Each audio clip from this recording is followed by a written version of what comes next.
Hello everybody, we are here with your Chronos guide. We're going to be going in the mid lane with Chronos. In mid lane we need a lot of clear, so we are going to be getting ourselves a conduit gem as well as starting into our Spear of Desolation. So we're still going to be going kind of the standard mid lane build here on Chronos. For the most part, magical ADCs are not considered meta right now. So the Chronoses, Freyas, Olerons of the world, you're not going to see them a lot anywhere right now. The mage items definitely favor the big power mages in mid, which is why you're seeing the Raws and Scyllas and stuff like that. And over in duo lane, the hunters are really going back into crit builds. Obviously, mages can't do the crit builds, so they're at a little bit of a deficit there. So they're not super popular, but we're going to do our best to make it work as we can. And we're going to do a little hybrid build here that's going to have some attack speed for sure, but also some power, so we can get some oomph out of our Chronos 1 and 3. So we start with that conduit gem. I'm going to try to clear out these archers with my 1 as fast as possible. And then we're going to be going into the Spear of Desolation. So fairly recently, the Rod of Tahuti was nerfed. The Spear of Desolation, just as good as it's always been, though. So make sure you get that Desolation on any mage build right now, and you want to get it early. For our second ability, we are grabbing our 3. This is our delayed stun ability. It's also going to be the ability in mid that we max out second. The ability that we max out first is our 1. Then I like to get my accelerate third, and I'm in the ranking up the ultimate last club. So the Chronos ultimate, all that's going to do when you rank it up is actually reduce the cooldown by 5 seconds. I find that I would rather be able to play more aggressive. I'm going to use my 3 right here through the wall, right under the basket, follow up with a 1 auto. We're going to be able to grab that kill right there. So your abilities on Chronos, your 3 goes through the wall. So I see them coming back in on our wards. So I throw my 3, we grab that double stun. Bastet has a blink instead of a beads, so she cannot get herself out of it. And we grab ourselves that early kill for our Pele. At level 3, I'm going to once again put a point into my 1, and then at level 4, put a point into my 2. Be right back. On Chronos, our standard combination, you just got to actually see it. We just throw out our 3, and then we auto attack, and then we 1, and then we auto attack. So right after I threw out my 3 there, I landed a quick auto onto the basket, then I followed up with my 1 and another auto attack, making sure to weave those in. Those auto attack weaves will become more and more important as we get more power and more attack speed, and those auto attacks are going to start hitting really hard, particularly around the time that we grab our Telkine's ring.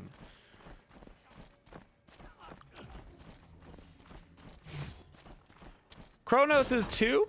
I feel like a lot of new players struggle with, so I'm just going to go through and read basically about them, just so you know in general. There's 4 quarters in this ability. The most important ones for the late game are going to be that 3rd and 4th quadrant. So this bottom quadrant, this one to the left. This bottom one's going to give you extra magical power. So that's when you want to get those big abilities hitting hard.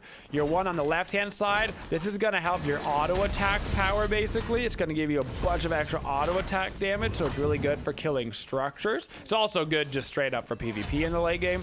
Your very top one here is going to be a heal, probably the least important of all of our quadrants. And then our second quadrant is actually really nice for the laning phase. So what we're going to do a lot of times in the laning phase is we're going to pop our 2 when it's right in that section, and it's going to give us back our mana on our abilities. So instead of using the mana cost from our 1 and our 3, it's actually just going to take the mana cost from our 2. So we basically get to use only half as much mana on our wave clear, which is pretty nice, and it helps you sustain up. This can be a little bit more important in the duo lane, Perfect timing.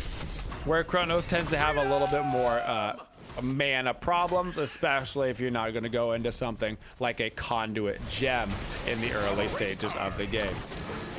Now, this is not the stance that we really want to use for PvP. That is just like our PvE stands for farming, so we don't have to worry about our mana. When we're PvPing, we're mostly going to be using those third and those fourth quadrants.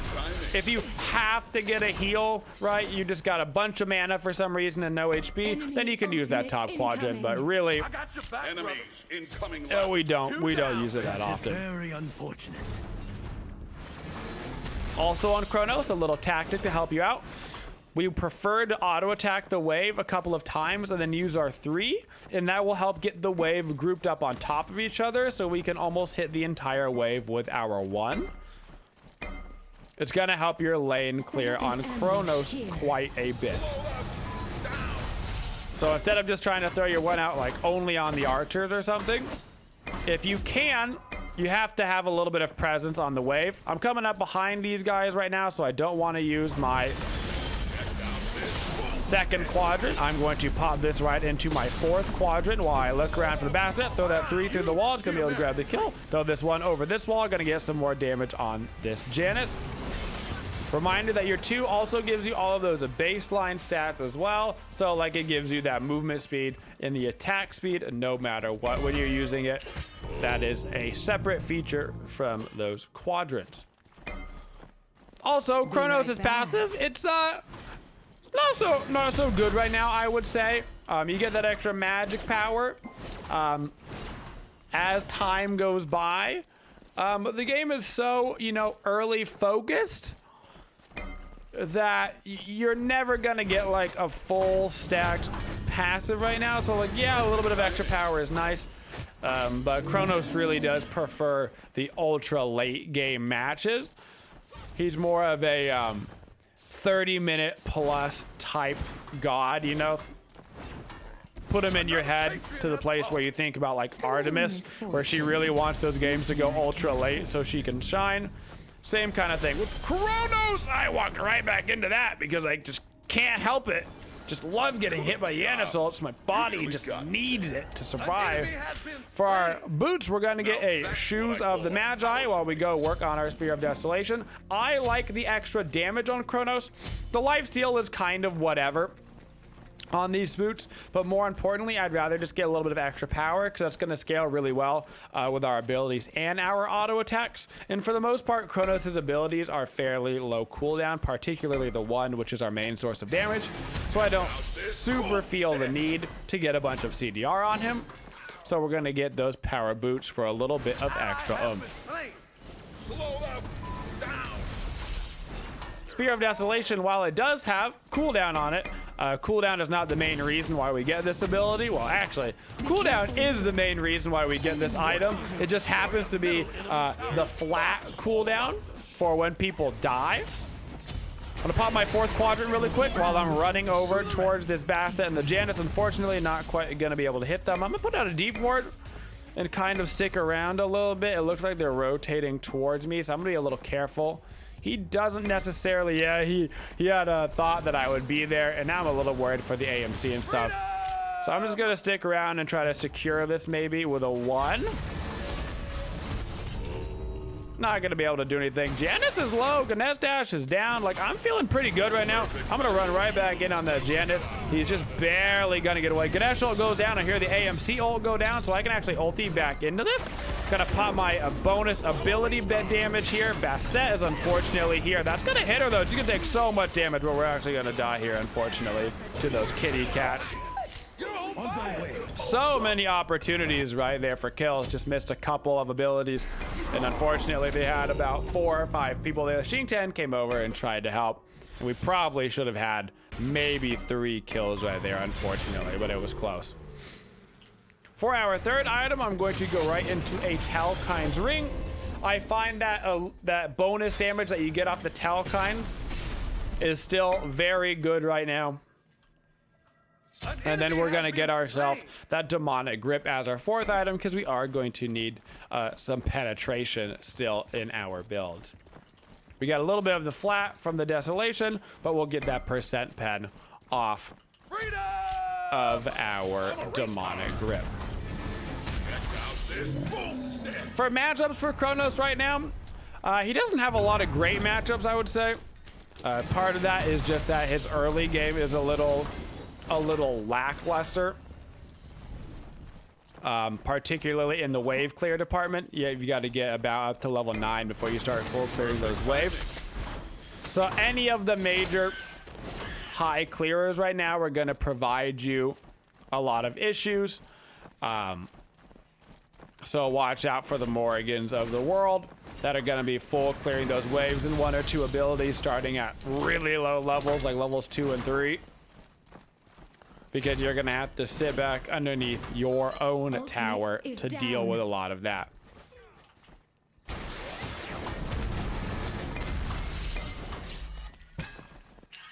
Remember that on your ultimate, it's going to reset both your stats and your position to where you were those 8 seconds ago. So you get back to your HP and your mana that you were, and you'll be standing where you were standing about 8 seconds ago. So the reason why I like to level up my 3 before the 2 on Chronos is the 2 really is for the ultra late game. You get that movement speed and that attack speed, right? But I don't even have my like Talkind ring on yet, so I don't really care about getting that big attack speed going before I get my big attack speed items online because of how well they're going to scale together. So I much prefer to go a little bit more ability based in the early game where I get to utilize the bonus power from my boots that I've got and that Spear of Desolation, which is why we do the 1, 3, 2, 4 on the Chronos.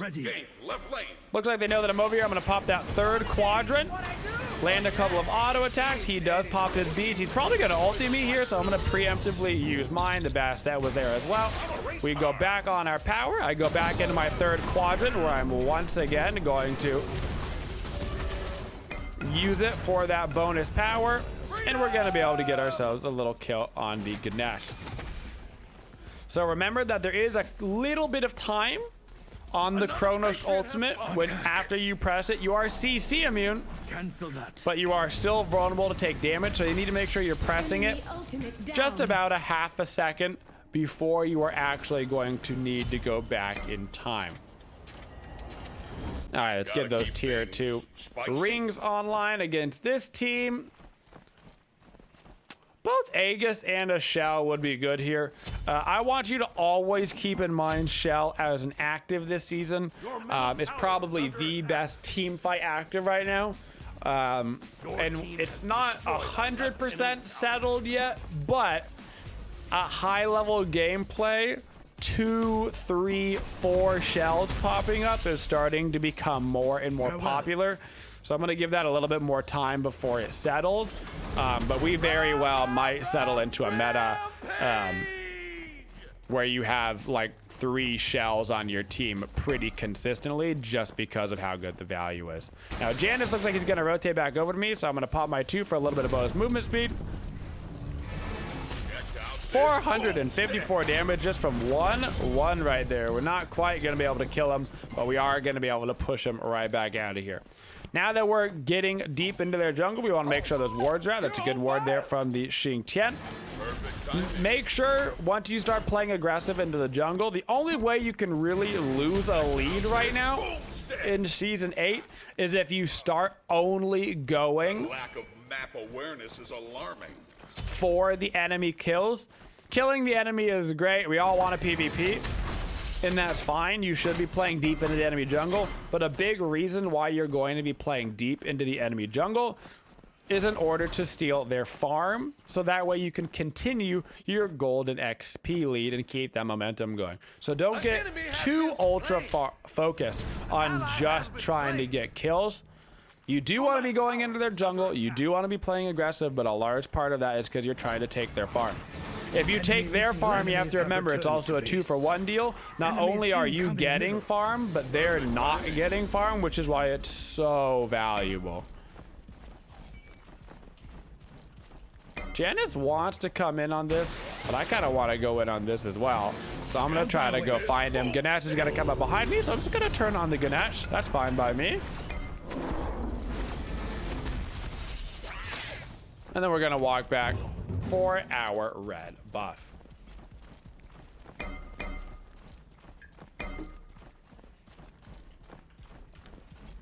Be careful. Left lane's about to get rotated on real hard. He's about to have a bad day. He's about to have a bad day. For matchups that we like to see for Chronos, we like to see other people trying to go late game hunters. AMC right now is actually starting to get picked up a little bit more. Any of the late game characters we like to see for Chronos, because it's going to give us time to farm in the early game. And we're going to outscale just about everybody. He's kind of the late game god. I would argue the only other person who's really going to late game as hard as you as like a kind of carry role is potentially Artemis. So she's the only other late game character that I would really get maybe a little bit worried that they could outscale you. But if you see any of the other hunters that are looking to go for late game, any of the other mages that are looking at kind of AFK farm in that regard, that is what you are looking for. You get out of the early game, you get into the mid game team fights, and you really get to start slapping. Gotta watch out for those early game boys though, those Morgans if you're in mid lane, those Anhurst if you're in dual lane, because Lord knows if you get behind us a little bit right now, it can be just so hard to claw your way back. So you really don't want to get into that predicament. Ganesh has already dashed in on me, so I'm gonna go ahead and pop my 2 for that bonus damage, and I should be able to grab this kill. You can see now that I've got my Talcon's ring online, my damage is really going to start. So about the 15-minute marker, I've got my 3 items. This is when Chronos is going to start to turn online. So now is when I can start to get a little bit more aggressive. Attack, fire giant. Play a little bit farther forward. Of course, Chronos can also afford to play a little bit farther forward because of the nature of his ultimate.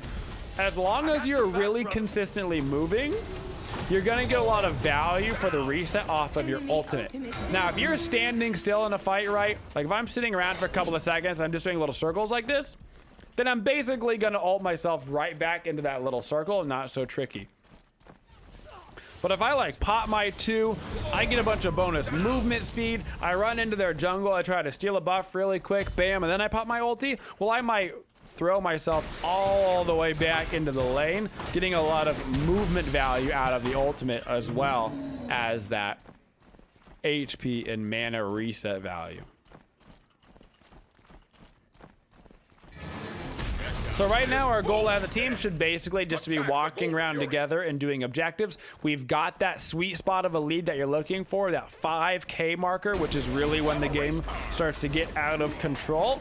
Once you make it to 5K, that should be your marker like, hey, we're winning really hard, and we should try to make sure that we do all of those things around the map that will snowball our advantage. We go do a Gold Fury, they probably can't contest. Get wards around fire, make sure they don't sneak it, but then fire is gonna be on your radar as well. So I need 2,300 gold for demonic. I'm just a little bit away. I'm pretty low on my mana, so I actually do have to be a little bit concerned around here. I don't want to go dive this. They've killed 2 members. We do have a ward on the fire giant. I'm gonna stick around because they could go for a Hail Mary play for a fire giant. They've got the Guan Yu for the heals, so I want to make sure that they don't do anything too crazy right now. I'm gonna try to get a little bit of farm while I am waiting around this area. But right now, some of the farming efficacy that I lose is worth to make sure they didn't do fire. All right, Basset's over left, Ganesh mid, Guan Yu right. They're not doing the fire giant, but I wanted to make sure we were standing by their potential comeback mechanic. Make sure we call defend fire giants and people start to walk back over there. Demonic Grip is online, so now we have a significant amount of attack speed. Now when I'm in PvP, I'm almost always going to want to be using that 4th section, which is going to give me that plus 35% magical contribution to our basic attacks. So now the 3rd quadrant, I'm kind of past that stage, the early game power that it gives us. Now I'm really looking for that 4th stage for the increased damage on our autos, because that's where the majority of our damage is going to come from. So I'm going to pop it right here, right now, and we're going to just start auto attacking, and you can just see my autos are hitting for 200, plus I'm getting those Talcon's procs. So much damage value. Walking right at their back line. Gonna see if we can't get a range as AMC. Once again, gonna use my 2 for that bonus movement speed that I provide. Took a good bit of damage right there from the Janus. I see a Bastet behind me, so I'm going to ulti before I get too low. I need to be careful now for this Janus. I'm trying to keep an eye on my Aegis for the unstable vortex, but it didn't matter because I actually got blinked on by that Bastet. That fight should have gone a little bit better for us. Our Chalk's at full HP. I don't know if he wasn't in that fight or something. But that fight with this lead should have gone a little bit better. So now I got to be careful because they do have some healing. They've got a Guan Yu. I don't have any anti-heal. They've got a very big Basset, so she needs to be our priority target.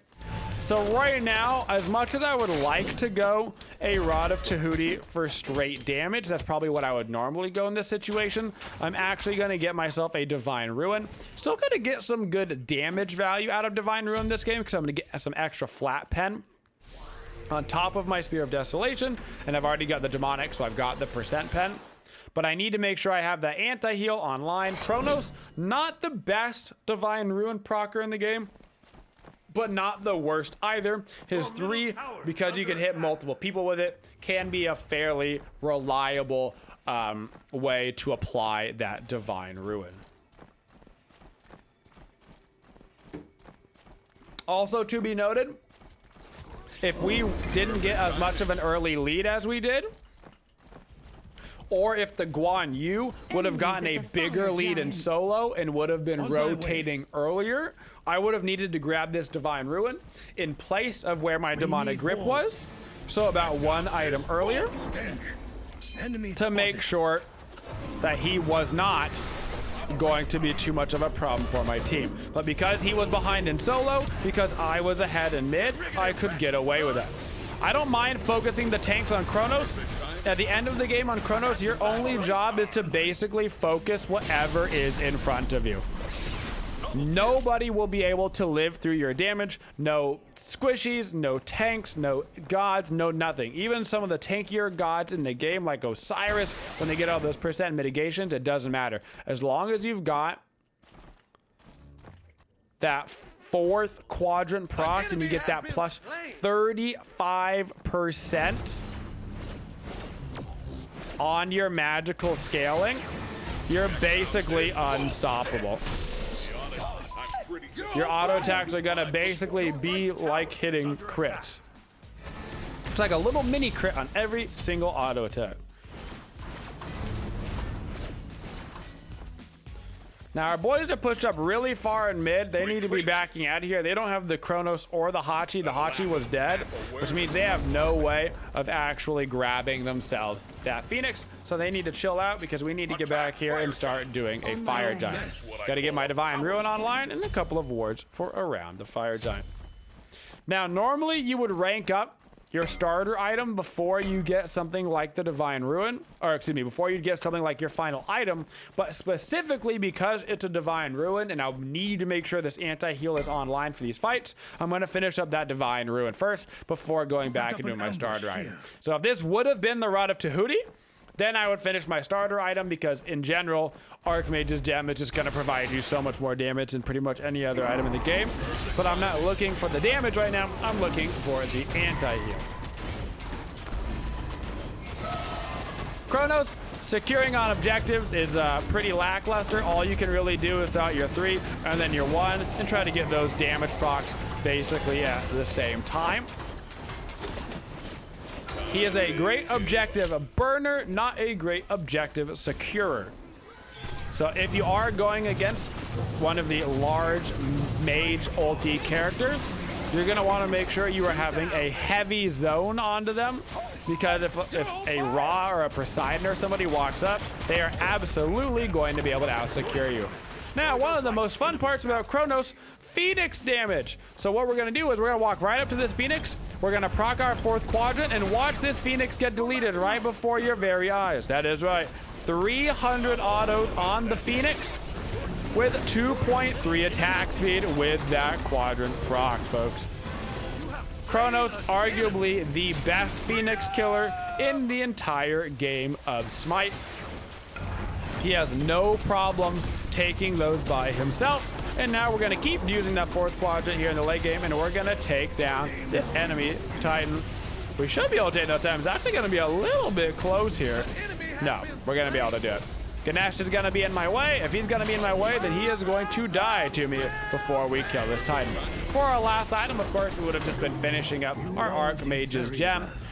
we would have been putting it right into that left-hand side. I'm still not a huge fan of Gem of Focus. Some people are liking it a little bit more now that the Archmage's gem had its power reduced from 50% bonus scaling to 40%.